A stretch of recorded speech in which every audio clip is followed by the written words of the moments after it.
الأسلحة المحرمة دولياً، من يستخدمها؟ حقول تجاربها، تأثيراتها في البشر والحجر، الجينات بين حقوق الضحايا وازدواجية معايير الأمم، عين على الفوسفور الأبيض واليورانيوم والدايم. معكم زينب صفار، تابعونا.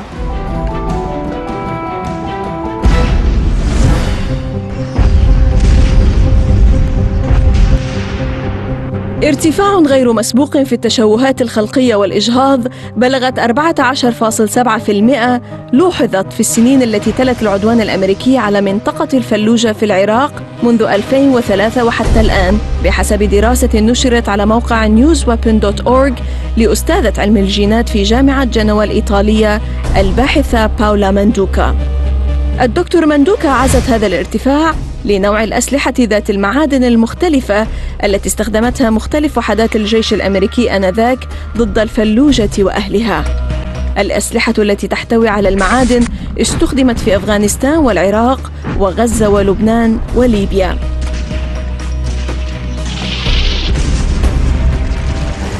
كانت تسبب تسمم، يعني المريض اللي كان ما يموتش من حروق كان يموت من تسمم بمادة الفوسفور. فما حدش حتى في المراجع الطبية بيعرف ايش الاضرار على المدى البعيد. فللاسف يعني فعلا احنا حاسين انها زي فئران تجارب يجرب علينا باستمرار انواع مختلفة من الاسلحة الامريكية والاسرائيلية. وجود المعادن في هذه الذخائر تمت ملاحظته في الحفر التي خلفتها القنابل وفي قذائف الفوسفور الأبيض التي استهدفت غزة والفلوجة. Human Rights Watch أكدت في تقريرها في آذار مارس 2009 عقب عدوان إسرائيل على غزة أن استخدام إسرائيل للفوسفور الأبيض عشوائي ودليل على ارتكاب جرائم حرب. حتى الآن تقارير لا تحصى من مختلف المستشفيات والشهود والخبراء العسكريين والصحفيين تشير بقوة إلى أن العدوان الإسرائيلي الأخير على غزة ولبنان استخدمت فيه أسلحة جديدة. فما هي هذه الأسلحة وما سرها؟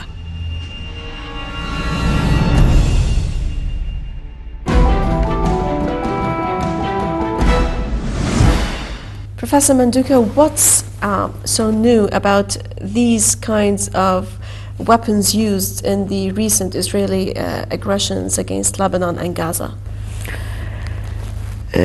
What is new is mostly that they are weapons that are non-fragmentation weapons, and those are therefore they don't hit you with pieces, but they hit you with metal powders. A lot of these weapons have introduced are so-called augmented with metals, which causes a different kind of injury. Mm-hmm. Now, of course, I'm speaking only of a selected part of the new weaponry that is being used in the field, and I'm not talking about, for instance, the big bombs that also are continuously developing.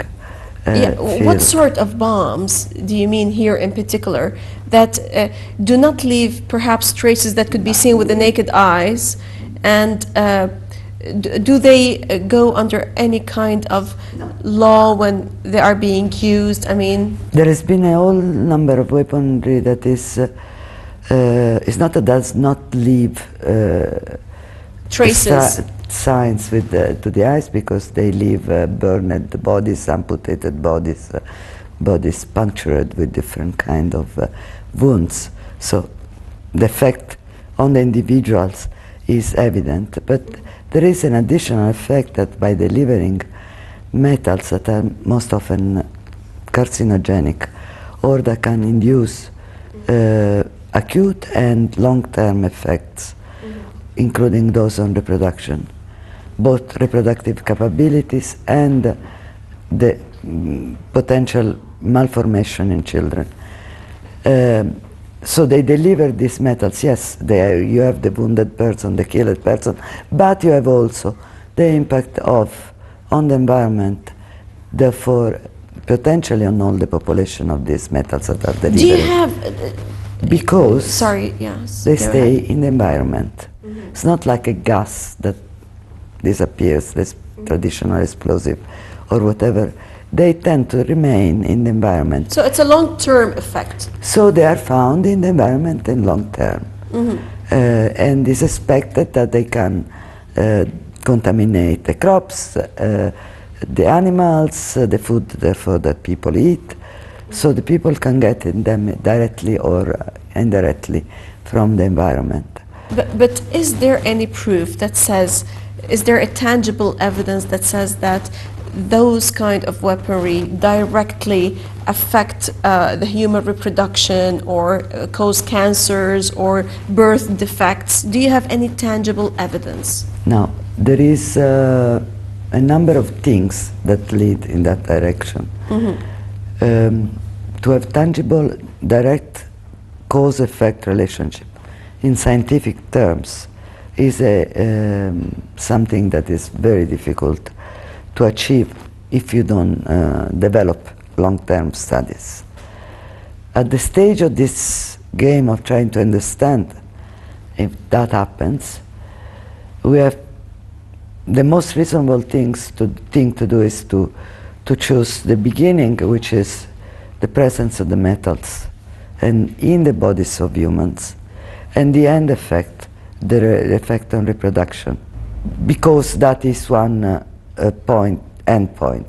Of course, you can reach this end point, that is the reproductive damage, sustain it with proof of contamination of the individual that have the reproductive damage.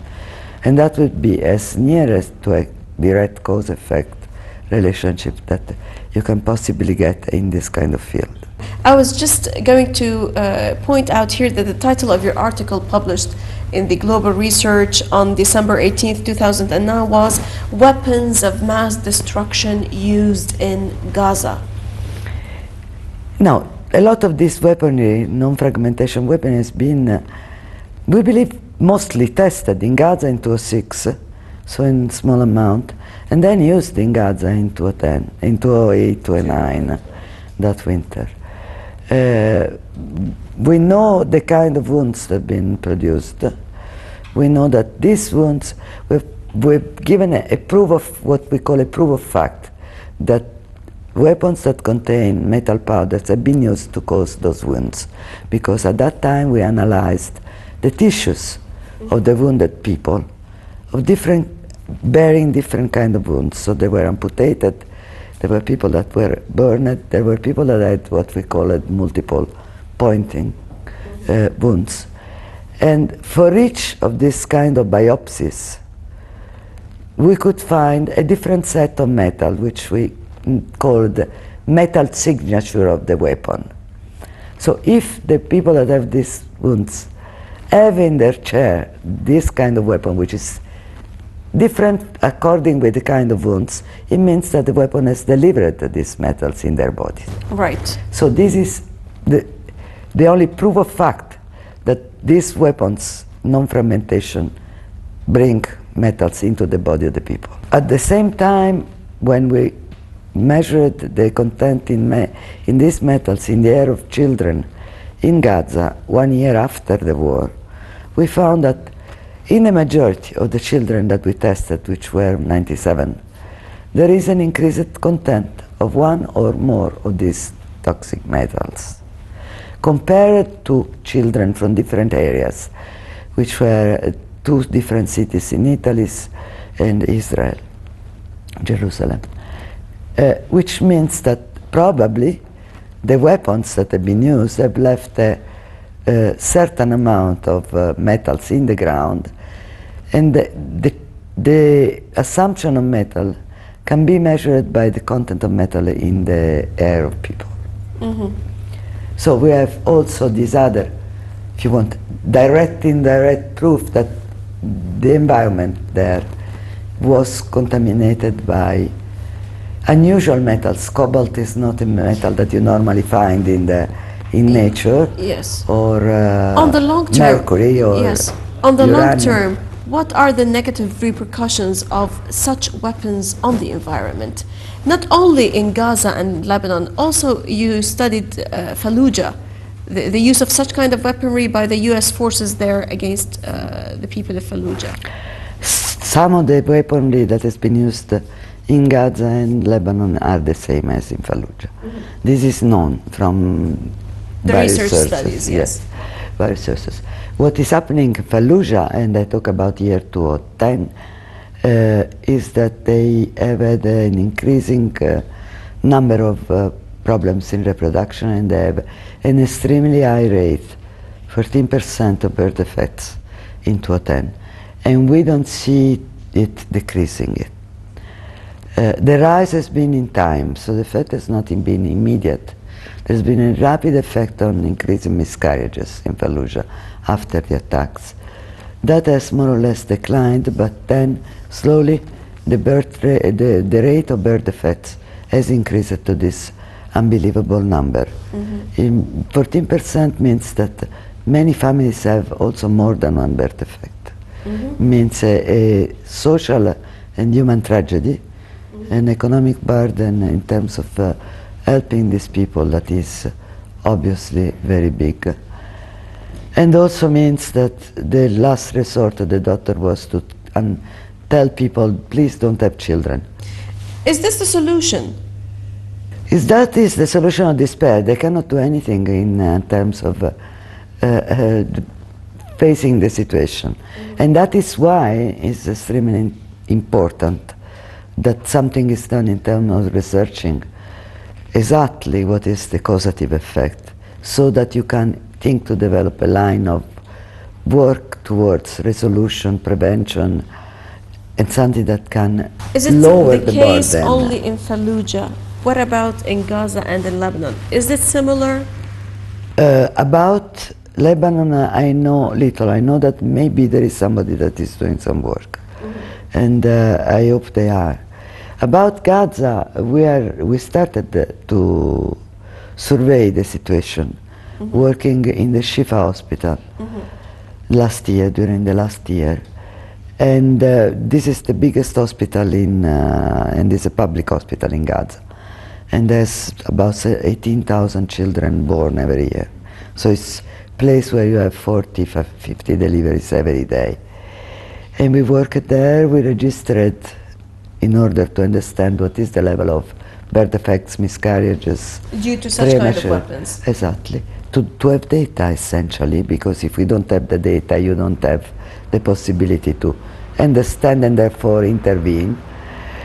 And we have done this during the last year. And the rate of birth defect in Gaza is definitely higher than similar countries. When I mean similar, is similar level of industrialization, environmental contamination. But it's not so terrible as the one. See, it's possibly higher than, because we measured a rate of 1.4%, but we have also, we know that we are missing essentially all the cardiac malformations. How could this environmental situation be dealt with and amended? Is it by just telling the people to stop giving birth to children, or how? Do you have something solid? No. From Gaza, we know one thing that we couldn't find because of the limit of the research in Iraq.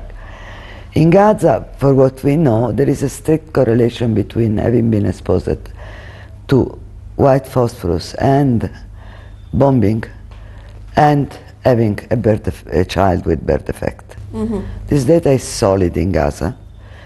And it's alarming in a way, but it gives us the possibility to investigate what is that these families have assumed that may be responsible for the birth defect. You see, I go back for a second to Fallujah. Briefly, if I may ask. Before you ask me something else, because in Fallujah, one thing that is outstanding, for instance, is that the population is polluted with metals. Contaminated with metals, yes. Very much. But there is one outstanding feature: children that have birth defects, newborn, so they have not been exposed to the environment, they have very high content in lead and in some other metals in their air, which means they have assumed them selectively from the mother, and that can be one of the causes. So there is one, let's say, couloir, one way to start tackling the situation. In Gaza, what we have found, there is a correlation with white phosphorus exposure and bombing. Now, what we have to do, we have to find out exactly what is the contaminants in these people that have birth-defect children in Gaza. In Gaza, yes. We're going to stop for a short break and then we'll be back. Stay with us.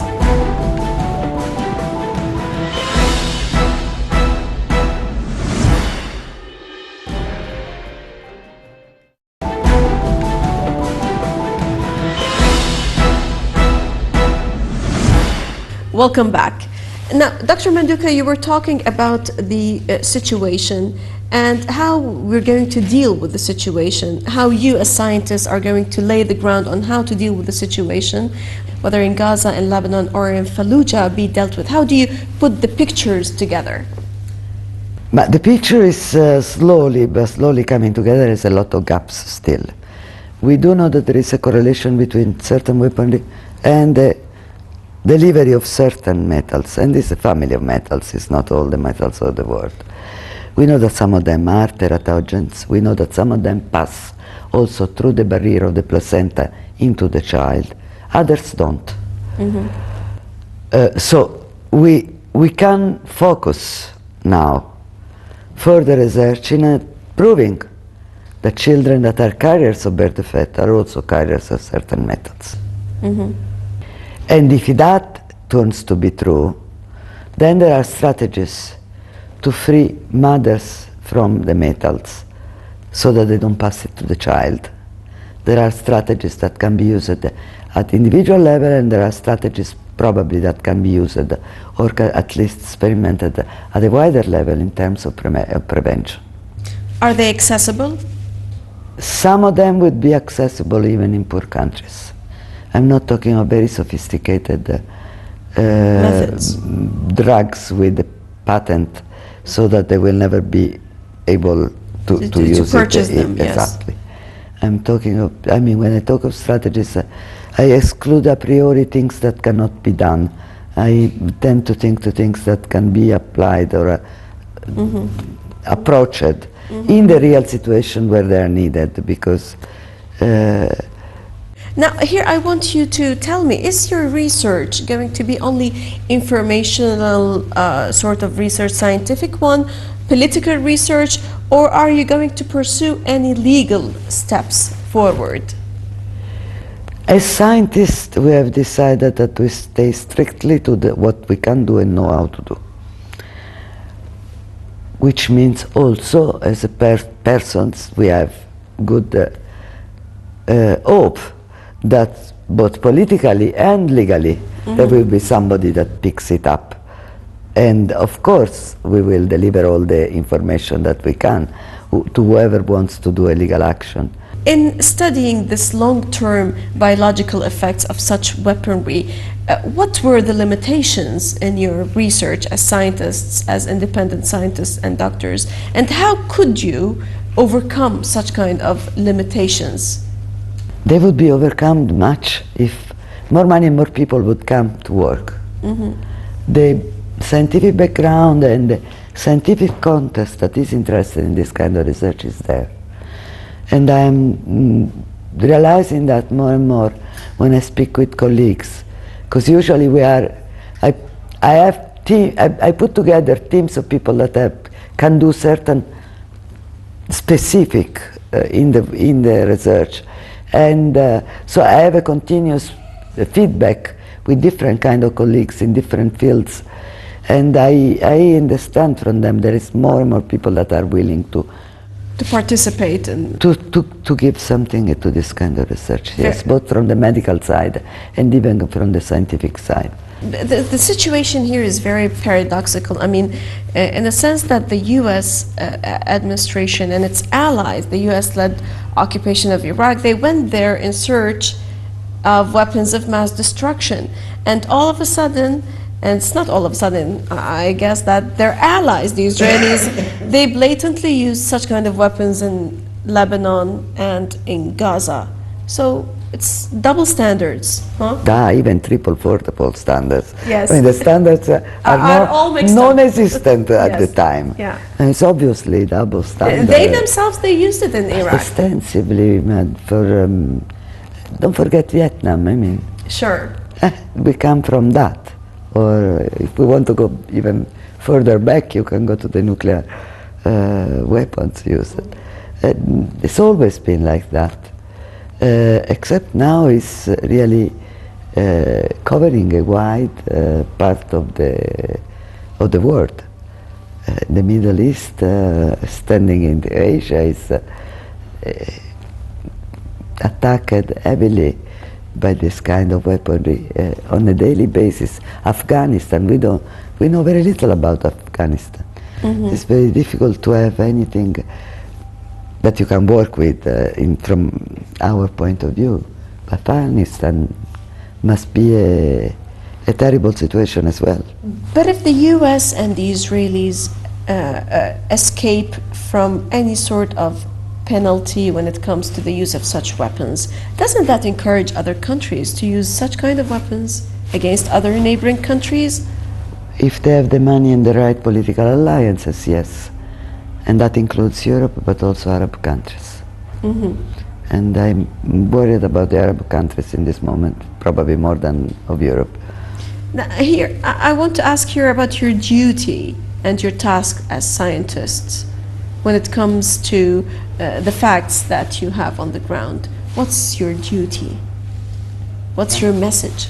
My primary duty is to find out and have that made public. Yeah. To work independently, which means you don't work for being paid, and you don't work even for other agent, whatever it is, whether it is a party, a government, or more or less as the doctors should work. I mean, we have some ethical codes that if we want to stick to them, we have to work this way. But it's, if we find that there is a percourse whereby we can reach or approach remediation or prevention, then we will work on that, which means we will create different kind of alliances, not only scientists, but more extensively with doctors, with health institutions, with whoever is able to intervene. NGOs or whoever. Political activists, perhaps. The important point is to reach the knowledge that something can be done. At that point, at least I speak personally for myself, I cannot say for my colleagues that are working with me, for sure. I mean, it opens a complete different modality of intervention. You have to use what you have known to do the good for the people, so you have to use also... To let the people know, they need to know more. You have to have allies in different places. You were mentioning NGOs, doctors, public sanity, whatever, because it is possible, it has to be done. And the main reason, I mean, to do this kind of work is to see if there is anything that is amendable during all these massacres that have been going on. Right. Just to try and... And the highest price is always, I mean, paid by women and children and the elderly, society, the civilian society as a whole. Right. I mean. Professor of Genetics from the University of Genoa, Professor Paola Mandouka, many thanks indeed for joining us. Many thanks to you. You're most welcome.